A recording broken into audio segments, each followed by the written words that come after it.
Hello, it's Richard Bowser here from Property Investor News. I'm here with Paul Galbraith, who's a Leeds property investor and landlord. Good evening, Paul. Good evening, Richard. How are you keeping? I'm fine, mate. I'm absolutely fine. It's lovely to see you here again, and we're at the Baker Street Property Meet here in London. And can you tell us a little bit about what you were telling me just a few minutes ago about what you've been doing in the Leeds market in the last few years? Because some very interesting stuff you were just telling me. Well, I'll give you a quick overview beforehand, which was I had 24 houses trashed in 2014. Doesn't bear thinking about. From housing benefit tenants, and to be honest, I just had the stuffing absolutely knocked out of me. Yes. But by the end of it, I just thought something has to change. Yes. And at that point, I thought I was desperate for help. So I approached a couple of different organisations, right, and the intention was to get them to sublease my properties from me. Right. So the first organisation I approached, they said, well, we'll happily sublease the houses from you. Yep. I said, great, okay, and we worked through everything and the financials as well. I'm getting the one-bedroom housing benefit rate. Right. And I'm housing people who are in need of temporary accommodation. Yes. And it is classed as supported housing. Yep. So I said, okay, what's the typical client group that you got? And they said, ex-convicts. Right. Okay. So these are people who've just come out of prison. Yes. They need somewhere to lay their head for about 6 to 8 weeks before they get back into society. Yep.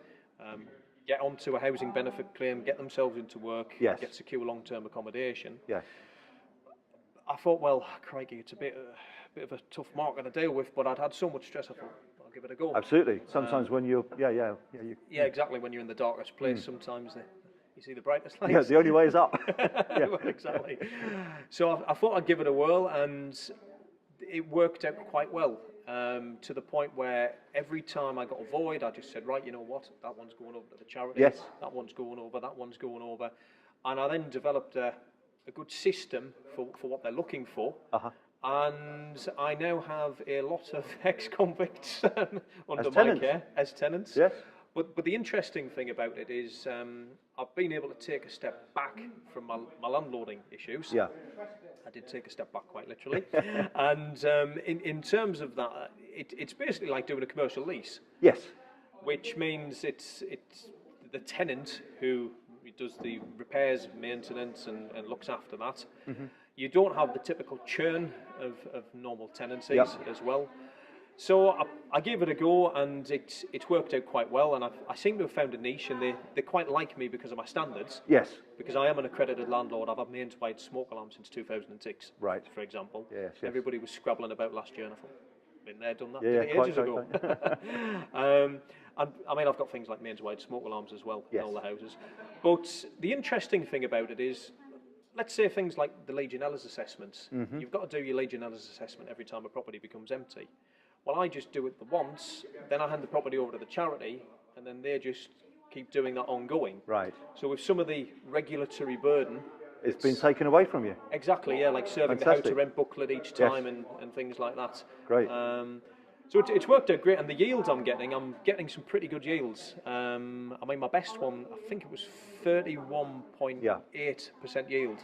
Wow. On the property. 31.8% yield. Yeah, so it's fantastic. I worked it out that I'd have it paid off in about 3.4 years, mm-hmm, if I didn't take any money out of it. Wow. And I thought, well, there's no capital growth there, really, with the building. No. Plus the way the market is. Yeah. But, you know, for being able to ride out the future storm when the interest rates rise, mm-hmm, I've got a nice solid very equity nice chunk cushion. there. Yeah. And for being a bit more commercial about getting financing with the way we have to do it as limited companies, yes, now, etc. Yes. It's a nice business model to give to the bank, because we can say, well, we've got this property, we've got the decision in principle in terms of what rent we're getting, mm-hmm, we've got that pre-agreed.